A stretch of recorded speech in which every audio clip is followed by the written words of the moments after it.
supporting us. உங்கள் support and love எனக்கு ரொம்ப முக்கியம்.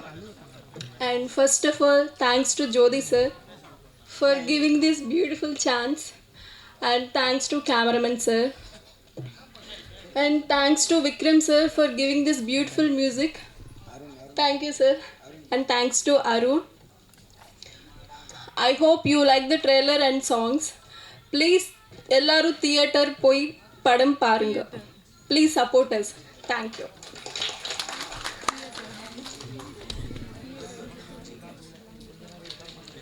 அடுத்தபடியாக பேச வருவது ஜிவிஎன் குமார் சார் அவர்கள்.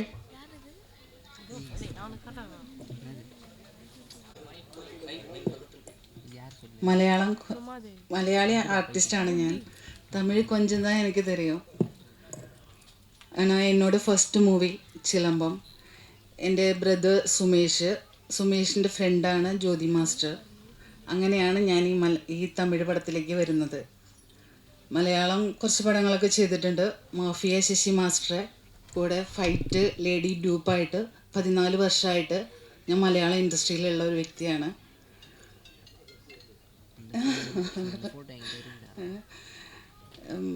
ഇങ്ങനെ ഒരു ചാൻസ് തന്ന ജ്യോതി മാസ്റ്റർക്കും എല്ലാവർക്കും നന്ദി.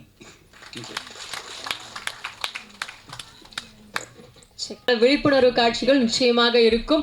எல்லாருக்கும் ரொம்ப பரிச்சயப்பட்ட முக்கியமான ஒரு இயக்குனர் இன்றைய தமிழ் சினிமாலன்னு சொல்லலாம். டைரக்டர் திரு மோகன்ஜி அவர்களை அன்போடு பேச அழைக்கிறேன்.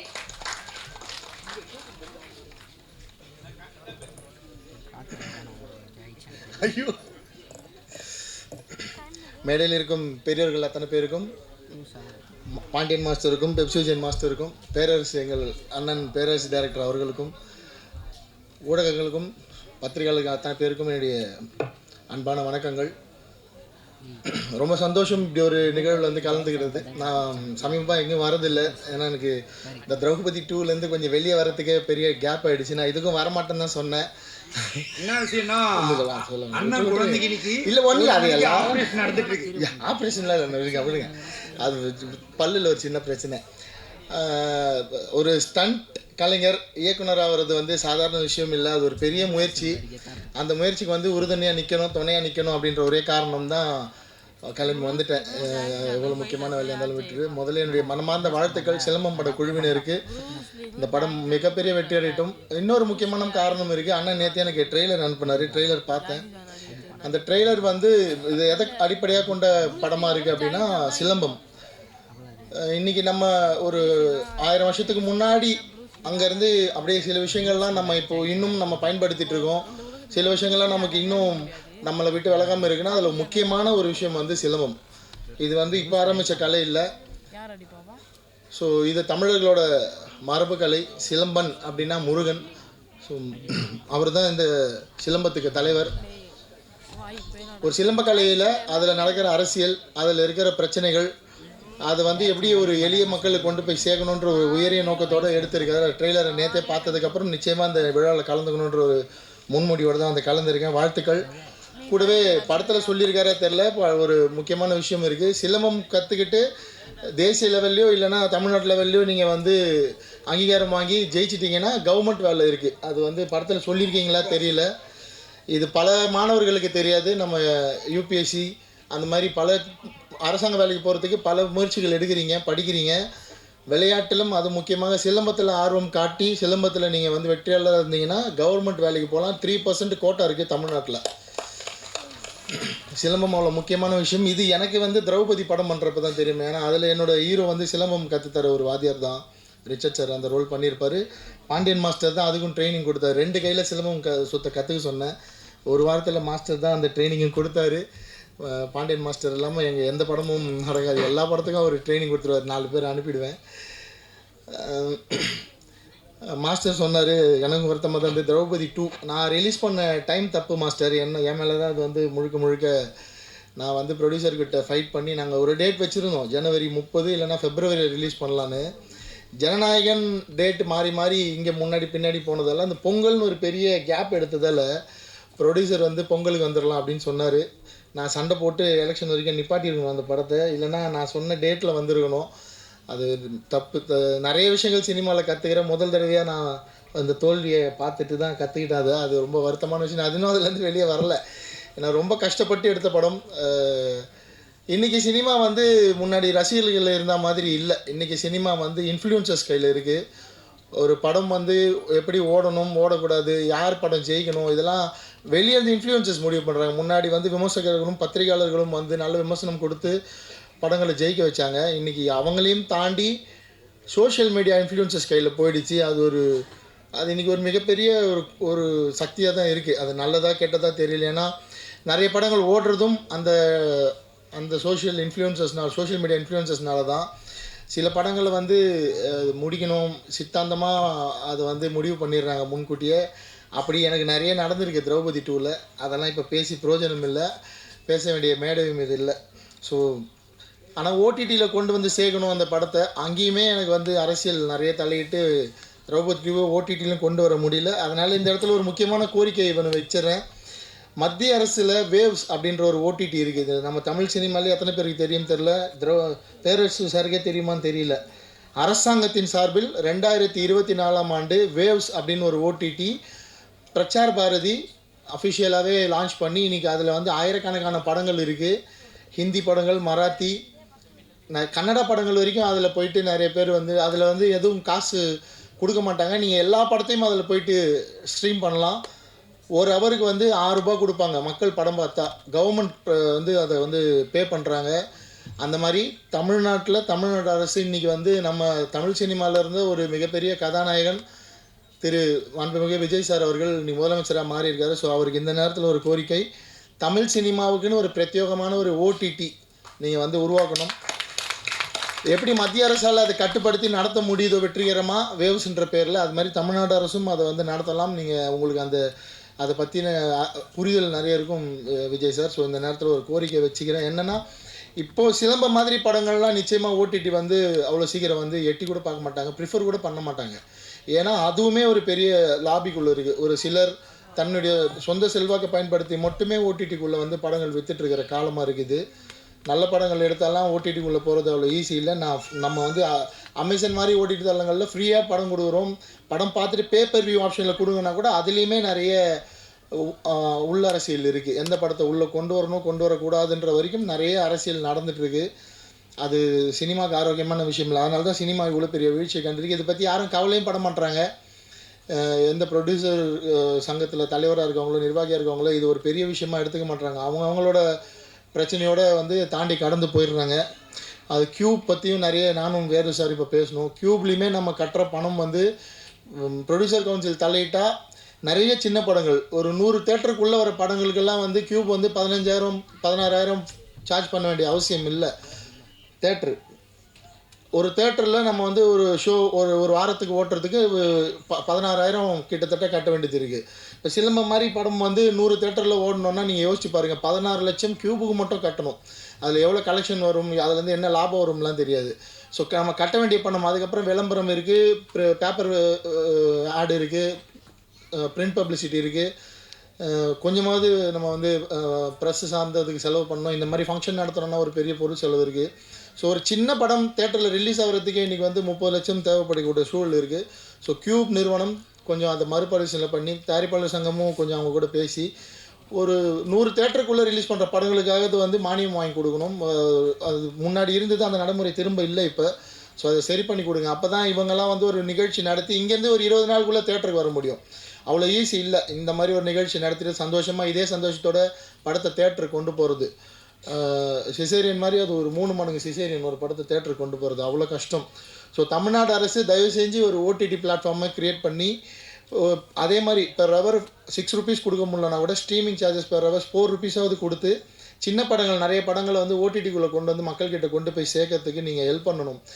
ஏன்னா நான் மறுபடியும் சொன்னது தான், சோஷியல் மீடியா இன்ஃப்ளூயன்சஸ் பண்ணுற அவங்க வந்து தன்னோட லாபத்துக்காக காசை வாங்கிக்கிட்டு எந்த படம் ஓடணுன்றதை அவங்க முடிவு பண்ணுறதால நிறைய நல்ல படங்கள் ஓடிடிக்குள்ளே வந்ததுக்கப்புறம் தான் மக்களால் பாராட்டப்படுது. நிறைய ஓடின படங்கள் ஓடிடிக்குள்ளே வந்ததுக்கப்புறம் மக்களால் வந்து விமர்சிக்கப்படுது. இந்த படம் எப்படா ஓடிச்சு, இது ஸ்கேமு. நீங்கள் ட்விட்டர் யூஸ் பண்ணுறவங்களாம் தான் தெரியும், இந்த படம் ஸ்கேமுன்னு போடுவாங்க ஓடின படத்தை. அது ஏன்னு பார்த்தீங்கன்னா இன்ஃப்ளூயன்சஸால், சோஷியல் மீடியா இன்ஃப்ளூயன்சஸால் அது சின்ன நெட்வொர்க் கிடையாது, நம்ம கண்ணுக்கு தெரியாத ஒரு மிகப்பெரிய ஒரு நெட்வொர்க்காக அது இப்போ இயங்கிட்டுருக்கு. நான் பாதிக்கப்பட்டிருக்கேன். திரௌபதி 2 திரைப்படம் கிட்டத்தட்ட ஒரு குறைஞ்சது ஒரு 400 இன்ஃப்ளூயன்சர்ஸ் இன்றைக்கி தோத்துட்டாங்க அந்த கட்சி. ஸோ அவங்க சைட்லேருந்து கட்சின்னு இல்லை, கட்சியில் இருக்க சில நபர்கள் அவங்களோட சொந்த சிந்தனைக்காக அதை பயன்படுத்தி ஒரு படத்தையே மக்கள்கிட்ட கொண்டு போய் சேர்க்காமல் அவ்வளோ நெகட்டிவ் ரிவ்யூஸ் பிளான் பண்ணி கொண்டு போய் சேர்க்க முடியுது. மக்களும் அதை நம்புகிறாங்க. ஏன்னா நம்ம அதே பழகிட்டோம். புக் மை ஷோவில் என்ன ரேட்டிங் இருக்குது. இப்போ இந்த சிலம்பம் படம் ரிலீஸ் ஆகிறதுக்கு அன்றைக்கே என்னால் இவர் ஒரு 1 லட்ச ரூபா செலவு பண்ணாருன்னா புக் மை ஷோவில் என்னால் 9.5 ரேட்டிங்ஸ் வாங்கி தர முடியும். அப்படி ஒரு ஆப்ஷன் இருக்குது. ஆனால் நம்ம மக்கள் அந்த ரேட்டிங்ஸை தான் நம்புகிறாங்க. அதெல்லாம் இன்ஃப்ளூயன்சஸ் மார்க்கெட்டிங். பணம் இருக்கிறவங்க, பெரிய பணம் செலவு பண்ணுறவங்க, ஒரு 50 கோடி 60 கோடியில் படம் எடுக்கிறவங்க ஈஸியாக 6 கோடி ரூபா செலவு பண்ணி அவங்களால மார்க்கெட் பண்ண முடியும். இந்த மாதிரியான படங்கள், இந்த பிரசாத் லேப் கிட்டத்தட்ட ஒரு மாதத்துக்கு 25 படங்கள் பார்க்குது. அவங்களாம் எப்படி தேட்டரில் போய் படத்தை ஓட்ட முடியும்? ஸோ இதெல்லாம் புரிஞ்சுக்கணும். இதெல்லாம் எங்கே பேசுகிறது தெரில. இந்த மாதிரி மேடை கிடைச்சா தான் பேச முடியும். ஸோ இவ்வளோ பேர் கஷ்டப்பட்டுருக்காங்க. இந்த கனவுகள் எவ்வளோ இருக்கும். அத்தனை சிலம்பம் பயிற்சி பெற்ற மாணவர்களுக்கு இதில் நடிச்சிருக்காங்க. நம்மளை இந்த மக்கள் கொண்டாடிட மாட்டாங்களான்னு எவ்வளோ கனவு இருக்கும்.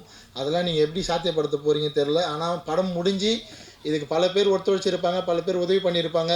மியூசிக் டைரக்டர் சார் எவ்வளோ குவாலிட்டியாக ஒர்க் பண்ணியிருக்காரு. அவர் பேசுகிறப்பே தெரியுது அவரோட குவாலிட்டி. கேமராமேன் ஆகட்டும், ஒர்க் பண்ண ஒரு சின்ன டெக்னீஷியன் வரைக்குமே சொல்கிறேன். ஒரு ஆர்ட் டிபார்ட்மெண்ட்டில் ஒர்க் பண்ண ஆர்ட் செட் அசிஸ்டன்ட் வரைக்குமே எவ்வளோ இதுக்கு ஒத்துழைச்சிருப்பாங்க. அவ்வளோ பேரோட கனவும் அவ்வளோ பேருடைய உழைப்பும் வெற்றி பெறணும். அதுக்காக கொஞ்சம் இந்த இன்ஃப்ளூயன்சஸ்லாம் உங்களோட பர்சனல் சித்தாந்தங்கள் அதெல்லாம் வச்சுட்டு எல்லா படத்துக்கும் வாங்குற மாதிரி பேமெண்ட் வாங்காமல் இந்த படங்களும் கொஞ்சம் சின்ன பேமெண்ட்டாக நீங்களும் ஸ்லாட்டை மாற்றி இவங்களையும் கொண்டு போய் ஒரு ட்விட்டரில் சிலம்பம் பற்றின ஒரு ட்வீட் போடணுன்னா நீங்கள் வாங்குகிற பேமெண்ட்டை குறைச்சிக்கோங்க. நீங்கள் நல்லா இருக்கணும்னா சினிமா நல்லாயிருக்கும். சினிமா தான் உங்களுக்கு சோறு போடுது. அதை மைண்டில் வச்சுக்கோங்க. ஸோ இன்ஃப்ளூயன்சஸ்னால் நம்ம பெரிய படங்கள், பெரிய டெக்னீஷியன்ஸ் கூட தான் ட்ராவல் பண்ணணும், அதுதான் மதிப்புன்னு நினைக்காம சின்ன படங்களுக்கும் தயவு செஞ்சு ஒர்க் பண்ணுங்கள்.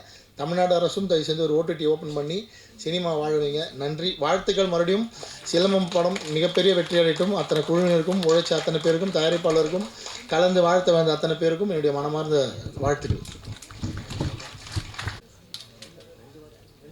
மரியாதைக்குரிய காலர் துக்கா சொல்லுவேன் இயக்குனர் பேரரசு அவர்களே மற்றும் மேடையில் வந்திருக்கும் இயக்குனர்களே, தென்னிந்திய திரைப்பட சென்னை இயக்குனர்கள் சென்னை நடிகர் யூனியன் தலைவர் அசோக் அவர்களே, செயலாளர் சுகுமார் அவர்களே, பொருளாளர் ஜான் அவர்களே, இங்கே இந்த மோனிகா அந்த மாதிரி ஒரு பெரிய ஹிட்டாச்சு சாங், அந்த மாதிரி ஒரு பெரிய ஹிட்டாக கொடுக்க வேணும் இந்த மோனிகா ஹீரோயின். அஜித் சாரை பற்றி சொல்ல வேண்டியதே இல்லை. ஆனால் இந்த அஜித் சுழற்றுவார், சிலம்பத்தை மட்டுமல்ல இண்டஸ்ட்ரியும் சுழற்றுவார் நம்பிக்கை எனக்கு இருக்குது. கூல் சுரேஷ் அவர்களை நீங்கள் ரொம்ப நல்லா பேசுனீங்க. ஆனால் ஒரு விஷயத்தில் எனக்கு கொஞ்சம் சின்ன வருத்தம் உண்டு, அதையும் தெளிவுபடுத்துகிறேன். அதாவது எங்கள் சங்கத்தின் தலைவர் அப்படியே கால் நடுங்குச்சு, கை நடுங்குச்சிங்களே, அதெல்லாம் நடுங்கிற கூட்டமே கிடையாது, நாங்கள் நடுங்க வைக்கிற கூட்டம். அதை முதல்ல நீங்கள் புரிஞ்சுக்கணும். ஆனால் உங்கள் சிறப்புமிக்க எங்கள் யூனியன் மெம்பர் தான் அவர். ஆனால் அவருக்காகவும் நீங்கள் குரல் கொடுத்து லெஜெண்டிலேருந்து அவருக்கு பண்ணாங்க முத்துக்காளைங்கிற போது நிச்சயமாக உங்களுக்கு நான் வணக்கத்தை சொல்லிக்கிறேன். அந்த லெஜெண்ட் இது பண்ணவங்களும் என்னுடைய நன்றியினை சொல்லிக்கிறேன். எங்கள் அருமைக்குரிய இயக்குனர் திரு ஜோதி அவர்களே, பாசத்துக்குரிய என் அருமை சகாக்களே, இங்கேருந்து போய் கன்னடத்தை கலக்குன்னு கலக்கக்கூடிய மியூசிக் டைரக்டர், என்ன பியூட்டிஃபுல்லாக மியூசிக் பண்ணுறாரு. என்ன விழா நாயகன் அவர் தானே. என் அருமை சகோதரர் எஸ்பிபி சொல்லும்போது சொல்லுவார், மியூசிக் அந்த ஃபஸ்ட்டு எழுத்து மியூசிக்கில் எம், அந்த எம் எடுத்தால் என்ன ஆகும், யூசிக், நீ வியாதியஸ்தன் ஆகிடுவே. அந்த எம்ன்றது என்ன, மெலடி. அதை தான் கொடுத்துருக்காரு நம்ம மியூசிக் டைரக்டர் இந்த படத்தில். உண்மையிலேயே பேரரசு சார் அவர்கள் சொல்லும்போது அந்த அழுகாட்சி பாட்டு ஒன்று இருக்க, அந்த பாட்டு உண்மையிலேயே கலங்கடிக்கிற பாட்டாக்க தான் கொடுத்துருக்கீங்க. நீங்கள் மென்மேலும் சிறந்து மீண்டும் தமிழகத்திற்கு வரணும். நீங்கள் கர்நாடகாவில் போய் குந்திருக்க வேண்டாம், நேராக இங்கே பெரிய ஆளாக ஆகணும் அப்படிங்கிற வாழ்த்துக்களை உங்களுக்கு சொல்லிக்கிறேன். அதே போல் நடித்த நடிகர்கள் அத்தனை பேரும், புலிக்கு பிறந்தது பூனை ஆகாது, அஜித் ஆகட்டும், ஹரீஷ் ஆகட்டும், என்னங்க ஞாபகம் வருங்க, நீங்கள் ஒன்றும் சொல்ல வேண்டாம். ஹரீஷ் ஆகட்டும், ரெண்டு சிங்கக்குட்டிங்க. நான் போன விழாவிலேயே அவர்களை நான் பாராட்டிட்டேன். எக்கச்சக்கமாக கலைகளை தெரிஞ்சு வச்சுட்டு வராங்க. அதுதான் இந்த கூட்டத்தினுடைய சிறப்பு. உண்மையை சொன்னோன்னா, வெள்ளைக்காரன் இந்தியா மேலே படையெடுத்து வந்தது வேறு எதுக்காகவும் இல்லை, கருப்பு தங்கம் அதுக்கு தான் வந்தான், வேறு எதுவும் இல்லை. கருப்பு தங்கம்ங்கிறது என்னன்னு தெரியுமா உங்களுக்கு? மிளகு எங்கேயுமே இல்லை.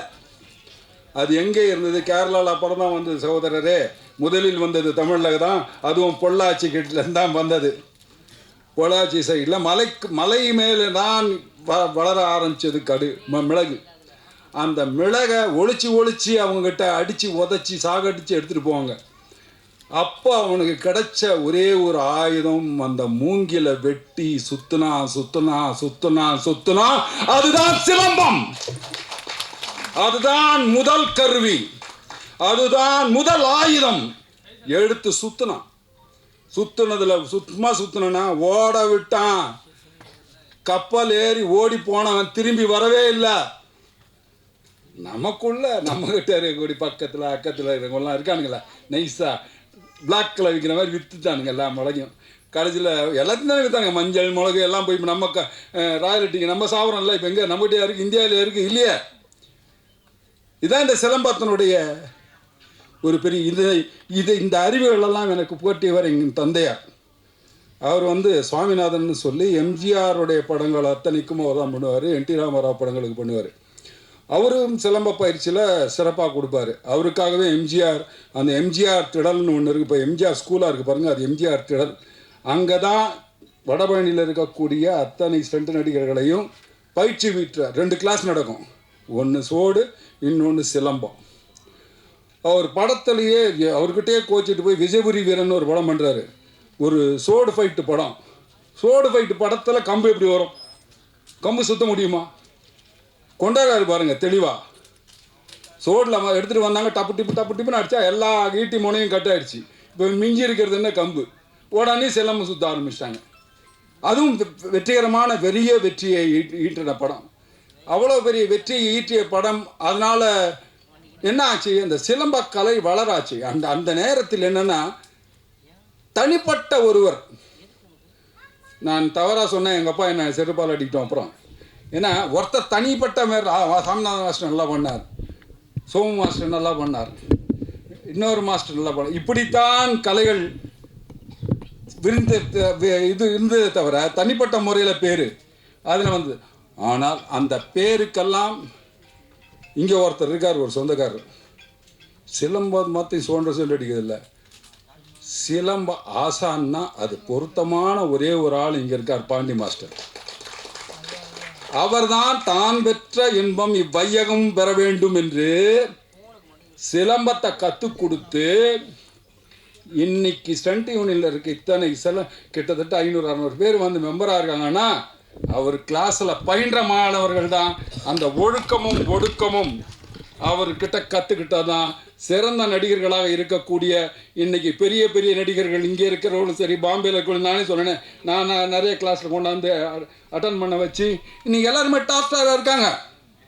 எப்படி இருக்காங்க? அந்த ஒழுக்கம், நுண்ணறிவு, அதை எப்படி கற்றுக்கணும், முறைப்படி எப்படி கற்றுக்கணும், அந்த முறையை கற்றுக் கொடுத்தது அந்த வல்லமை பொருந்திய அவர்தான் இந்த சிலம்பம் சிறக்கிறதுக்கு அது வழிவகுத்தார். நிறையா போய் சேருவதற்கு ஜெயலலிதா பீரியட்லேயும் சரி, கலைஞர் பீரியட்லேயும் சரி, எல்லார் பீரியட்லேயும் அதை கற்றுக் கொடுத்து அதுக்கு ஒரு இதை அமைச்சு அது எல்லாம் உலகம் போகிற மாதிரி. இன்றைக்கி கூட அவர் பேசும்போது சொன்னேன், உலகத்தில் டாப்பில் இருக்கக்கூடிய காளிதாசர் அவருடைய இதை வச்சுருக்காங்கன்னு. இதெல்லாம் எப்படி அவருக்கு தெரியுது? அப்டேட் பண்ணிக்கிறது. இந்த சிலம்பம்ங்கிறது சாதாரண விஷயம் அல்ல. ஒரே ஒரு சிலம்பம் 100 பேரை கூட அடிக்க முடியும். ஒரு படவீச்சு அந்த பாப்பா சுற்றிச்சு பார்த்தீங்களா, படவீச்சு பேனர்னு மாஸ்டர் கத்துனார், எந்த கிழிஞ்சிருமோ பேனர் இங்கே சுற்றினா மிச்சம் பேர் தலையெல்லாம் போயிடும். ஏன்னா பொட்டு வைக்கிறது அலங்கார பாடம், ஆடி சாந்து பொட்டுன்னு இப்போ இவர் சொன்னோம்ல, அந்த பொட்டு வச்ச பாடம் அலங்கார பாடத்தில் வைக்கிறது தான் பொட்டு வைக்கிறது. சுற்றி அடிக்கிறதுன்றதெல்லாம் கலை, அந்த ஒரு மாபெரும் கலை. முதல்ல பெரிய பெரிய வணக்கங்களையும் வாழ்த்துக்களையும் நான் இவருக்கு சொல்லணும்னா அதை ஒரு திரைப்படமாக்க எடுத்துக்காட்டி அந்த ஊக்குவிக்கணும் இந்த சிலம்பக்கலையை அப்படின்னு கொண்டு வந்த ஜோதிக்கு என் மனமார்ந்த வாழ்த்துக்கள். அதை சிறப்பாக இவர் ஒருத்தர் நாங்கள் இருக்கோம். இப்போ இயக்குனர் சொல்லும்போது கூட சொன்னார் பேரரசு சார், அவர் பரந்த மனசு, விரிஞ்ச மனசு. அவர் எங்களை பாராட்டுறாரு. அவருக்கு அது எப்போவுமே அடுத்தவங்களை பாராட்டுறது. ஆனால் இந்த ஸ்டண்ட் இயக்குனர்கள் இப்போ எல்லாருக்கும் முன்னாடி ஹீரோ இருப்பார். அந்த ஹீரோக்கெல்லாம் மெயினாக தேவைப்படுறது என்ன, ஒரு நல்ல கதை. கதை இல்லைன்னா எந்த கத்திரிக்காயும் வேவாது. ஒரு கத்திரிக்காய்னா கூட ஒரு நல்ல கதை வேணும். இங்கே நாகிரெட்டியார் அவர் சொல்லும்போது அதிர்ஷ்டம்னா என்ன அப்படின்னு கேட்கும்போது சொன்னார், என்ன சார் அதிர்ஷ்டம்? அதிர்ஷ்டம்னா நல்ல கதை கிடைக்கிறது. அதான் அவர் சொன்ன வார்த்தை. நல்ல கதை கிடைக்கிறது தான் அதிர்ஷ்டம். அதை இயக்குவது. இப்போ பாருங்கள், முன்னாடி 100 படம் 150 தாசனான்றாவ் இங்கே இருக்கக்கூடியவர்கள் எல்லாருமே 100-150 படம் இன்னைக்கு பண்ண முடியுதா? ஏன் பண்ண முடியல? ஏன்னா உன் கதையை நீயே தேடி கொண்டு வந்து நீயே எங்களுக்கு சொல்லு, அப்போ தான் நீ ஹீரோ, அப்போ தான் ஒத்துக்குவேன். 5 வருஷம் கழிச்சு ஒரு படம். அப்போது திரைக்கதை எழுதியவர்கள் வேற ஒருத்தர், கதை எழுதினவர் வேற ஒருத்தர். கதை இலாக்கா எழுதும், அதை திரைக்கதை பண்ணி இயக்குனர் பண்ணிட்டு இருந்தாங்க. அந்த காலத்தில் அப்படி பண்ணிட்டு இருக்கும்போது அவங்களாம் நிறைய படங்கள் பண்ண முடியுது, நிறைய படங்கள் வர முடியுது. தொழிலாளர் தோழர்கள் வாழ்ந்தார்கள், பிரமாதமாக இருந்தாங்க. எல்லாரும் ஒரு ஒரு உத்தமமான ஒரு வேலையை செய்கிறோன்ற பயபக்தியோட வேலை செஞ்சாங்க. இன்னைக்கு பயமும் காணும், பக்தியும் காணும். ஏன் அந்த பக்தியை காணும்னா, எப்படி போய் நம்ம இது யாருக்குமே தெரியும், எல்லாம் ஒளிஞ்சு மறைஞ்சு. இன்னைக்கு மியூசிக் டைரக்டர் இருக்காரு. இன்னைக்கு என்னாச்சு, முதல்ல நான் எவ்வளோ போராடினேன் உங்களுக்காக. அதுக்கு முன்னாடி வந்து 40 வயலின் அவங்க வாசிக்கிற 40 பேர் இருப்பான். அப்படி எட்டி பார்த்துட்டு நல்லா வருதோ சாங்கு அப்படின்னு பக்கத்தில் உட்காந்துக்கிட்டு எல்லாம் அங்கே ஒரு டீமினாக இருப்பான். போடும்போது நமக்கு தெரியுது, அது சார் கொஞ்சம் இங்கே ஒரு வயலின் இது ஒரு வீணாக இருந்தால் நல்லா இருக்குமே. டைரக்டர் கேட்பேன், ஏன் அது, நான் வீட்டை விட்டு வெளில போகிறேன் போண்டுவான் ஆடியன்ஸு. நான் வீட்டை விட்டு வெளில போகிறேன் ஒரு பொம்பளை அந்த ரீரிகார்டிங் தூக்கி கொடுக்கும் அந்த சீனை. அதுதான் அந்த ஆர்ஆர். அதுக்கு தான் அந்த மியூசிக் அவ்வளோ உதவுது. அந்த மியூசிக் எல்லாம் எப்படி ஒரு திரைப்படம் வர முடியும்? மியூசிக் அவ்வளோ இம்பேக்டாக இருக்கக்கூடியது. அப்படி ஒரு இந்த மூங்கில் இப்போ பெரம்பில் செய்கிற சிலம்பத்தை பார்த்தீங்க, மூங்கிலில் செய்யும்போது இதில் வரும். அதில் மூங்கிலில் செய்யும்போது புல்லாங்குழல் சவுண்டை மீறிய ஒரு சத்தம் வரும். அந்த சத்தம் எவ்வளவு சுகமாக இருக்கும் தெரியுமா? சண்டை போடுறாங்களா இல்லை விளையாடுறாங்களா, எவ்வளோ அற்புதமாக பண்ணுறாங்க இவங்க அப்படிங்கிற ஒரு விஷயம் வரும். அந்த கலை மேல் ஈர்க்கப்படுவார்கள். பெண்களும் வந்து சேருவாங்க. அப்படி பாண்டிய மாஸ்டர் கிளாஸில் ஒரு பொண்ணு வந்து சேர்ந்து அவரே நிறுத்த சொன்னால் கூட நிறுத்தாமல் இன்றைக்கி ஒரு பெரிய ஸ்டார். அந்த பொண்ணு பேர் என்னங்க? ஹன்சிகா, சாய் தன்ஷிகா. இப்போ கூட ஒரு படம் பேர யோகிடான்னு ஒரு படம் பண்ணாங்க. What on action she did. சரி, இதெல்லாம் நீங்கள் ஞாபகம் வச்சுக்கணும். இதெல்லாம் as a heroine you have to look after. சரி, விஜயசாந்தி பண்ணாங்க. நாங்கள்லாம் கோவம் வந்து விஜயசாந்தி உன்னை ஆக்க முடியாவா, நீ பண்ணு எனக்கு ஆக்கி விட்டேன். ஸோ கோபம் வரணும். கோபம் வந்தால் தான் அழுகை எதுக்கு வருது தெரியுமா? கோபத்தை கழுவுவதற்குத்தான் அழுகை வருகிறது. வேற எதுக்கு வருது? கோபத்தை கழுவுவதற்கு வருகிறது தான் அழுகை. அந்த கோபம் வரணும்னா போனோம் வரணும்ல, வராமல் எங்கே போயிடும்? அந்த உணர்வுகளும் உணர்ச்சிகளும் எவ்வளவு இருந்தாலும் கட்டுப்படுத்தி செய்யக்கூடிய ஒரே ஒரு ஸ்டண்ட் கலை என்றால் நாங்கள் தான். அண்ணன் சொன்னார், பரமேஸ்வரி என்னை நான் பண்ணும்போது ஜெயிப்பீங்கன்னு. எப்போவுமே கை கொடுக்குது அவங்க தானேப்பா நமக்கு. வேறு யாருப்பா கொடுத்துருக்கா சொல்லு? பொண்ணே கொடுக்க மாட்டான் நமக்கு. எவனா ஒருத்தன்னு சொல்லு, நான் என் பொண்ணை கொடுத்துருக்கேன். எல்லாம் காதல் கல்யாணம் தான் ஸ்டண்ட் நடிகந்து. ஆமாங்க, ஏன்னா உயிரோட வருவானா, இருப்பானா, சாயங்காலம் தேருவானா, கை உடையுமா, கால் உடையுமான்னு இப்படி கடவுளை வேண்டிக்கிட்டு உட்கார்ந்து கிடக்கணும். இது எனக்கு தேவையா அப்படின்னு நினைப்பேன். ஆனால் ஒரு வார்த்தை சொல்லுவான், நீங்கள்லாம் படத்துலலாம் பார்த்துருப்பீங்க, என் உயிரை கொடுத்தாவது உன்னை காப்பாற்றுவேன்னு சொல்லுவான். ஆனால் உயிரை கொடுத்தும் காப்பாற்றக்கூடியவன் சென்ட் நடிகன். அவன் தான் இன்னும் அதை சாகர வரைக்கும் அதை காப்பாற்றிக்கிட்டே இருக்கான். புரியுதுங்களா? சரி, அப்படி ஒரு காப்பாற்றக்கூடிய ஃபேமிலியிலேருந்து ஒருத்தர் வந்திருக்கார். இவரை காப்பாற்ற வேண்டிய கடமை யாருதுன்னா உங்களுது. ஊடக நண்பர்களும் நீங்க தான், பத்திரிகையாளர்களும் மீடியாக்களும் உங்களை கைகூப்பி கேட்குறேன், தயவுசெய்து இந்த படத்தை பெரிய லெவலில் கொஞ்சம் நீங்கள் புஷ் பண்ணி ஐயா, பெருசாக இல்லை கொஞ்சமாவது அப்படி புஷ் பண்ணுங்க ஐயா, அது போதும் எங்களுக்கு, நாங்கள் ரொம்ப சந்தோஷப்படுவோம். அவ்வளோதான் எங்களுக்கு வேணும். வெற்றின்னு ஒரு சொல் வந்தால் போதும். இப்போ எப்படி அரசாங்கத்தில் வெற்றி வந்திருக்கோ எல்லாம் சொன்னாங்கல்ல, எனக்கு இன்னைக்கு கூட அப்படி பார்த்தா பேரரசர் அப்படி பொங்கி வரும். அவருடைய ஸ்பீச்சுங்கெல்லாம் நான் கேட்டு அடே ஒரே ஒருத்தர் தான் பேசிட்டு இருந்தார், வேறு யாரும் கிடையாது. ஏன்னா என்ன கூட்டம், என்ன பெரிய கூட்டம், வெறும் ரசிகர்கள் தானே, ரசிகர்கள் கூட்டம் தானே போகுது. ஆனால் உள்ளுக்குள்ளே ஒன்று புதைச்சி வச்சிருந்தான் பார்த்தீங்களா, நான் ரசிகன் தான், ஆனால் உள்ளுக்குள்ளே நான் யார் காட்டுறேன்னு காட்டினானா இல்லையா, முதல்வர் சீட்டில் உட்கார வச்சானா இல்லையா, அவன் தெளிவானவங்க.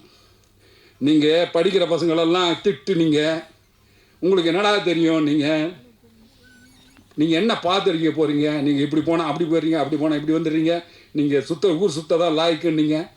ஆனால் போட்டால் பார்த்தீங்களா ஓட்டு, தெளிவா கணக்கச்சிதமா தெரியும் சார், மூடுவேன்னாரு. அவனுக்கு எது வாழ்க்கைன்னு புரிஞ்சு போச்சு. நாமளும் இந்த மதுபோதைக்கோ கஞ்சா அடிச்சிட்டோ சுத்தினா நம்முடைய வாழ்வு சிறைச்சாலைக்குள் தான் இருக்கும், அது எனக்கு தேவையில்லை என்று ஒரு தலைவன் வந்திருக்கிறான். அவனை நாம் ஆதரிக்கணும், கொண்டு வரணும், கொண்டாந்தாங்க. அதுதான் விஜயுடைய வெற்றி. இந்த இமாலய வெற்றியை சாதிக்க பிறந்த தமிழக முதல்வர் விஜய்க்கு கோடான கோடி தமிழ் மக்களின் சார்பாக வணக்கங்கள், வாழ்த்துக்கள். எங்கள் சங்கத்தின் சார்பாகவும் வாழ்த்துக்கள். இவ்வளவு நல்ல விஷயங்கள் இவ்வளோ பேர் பண்ணியிருக்காங்க. மறுபடியும் நான் வேண்டி கேட்குறது ஒன்று தான், வாழ்த்துனவங்க எல்லாருமே நல்லவங்க தான். மனசப்பட்ட துயரத்தை கூட மோகன்ஜி இங்கே சொன்னார். ஏன்னா அனுபவசாலிகளுக்கு தான் தெரியும். எனக்கும் அந்த வருத்தம் உண்டு, இருக்கு உள்ள. ஏன் கெஞ்சிறேன், எப்படி ரிலீஸ் ஆக போகுது, எப்படி பண்ண போகிறோம், எப்படி. நானும் பாண்டிய மாஸ்டரோட காலைல கேட்டிருந்தேன், மாஸ்டர் என்ன மாஸ்டர் பண்ணுவாங்க, எப்படி ஹெல்ப் பண்ணுவாங்க. இன்றைக்கி மோகன்ஜி சொல்லும்போது ஒரு அற்புதமான ஒரு விஷயத்த சொன்னார். அந்த வேவ்ஸை அது ரொம்ப பேருக்கு தெரியாது. அது உண்மையிலேயே தமிழக முதல்வர் அவர்களுக்கு எடுத்து சொல்ல வேண்டியது நம்ம கடமை. அதை சொல்லணும். தயவுசெய்து ஊடகங்கள் அது தயவுசெய்து அவர் சொன்ன அந்த வார்த்தையை தயவுசெய்து போடுங்க. இங்கேயும் ஒரு ஊடகம், நமக்கும் ஒரு ஓடிடி பிளாட்ஃபார்ம் இருக்குது அப்படிங்கிற தைரியத்தில் அந்த சின்ன படங்க பொழைச்சி போட்டுமே சார், ப்ளீஸ் சார். உங்களெல்லாம் கூப்பிட்டு நாங்கள் பண்ணுறோம்னு நினைக்கிறோமே, எல்லாரும் வாழணும்னு நினைக்கிறோமே, எங்களையும் கொஞ்சம் வாழவீங்கன்னு கேட்டு விடைபெறுகிறேன். நன்றி, வணக்கம்.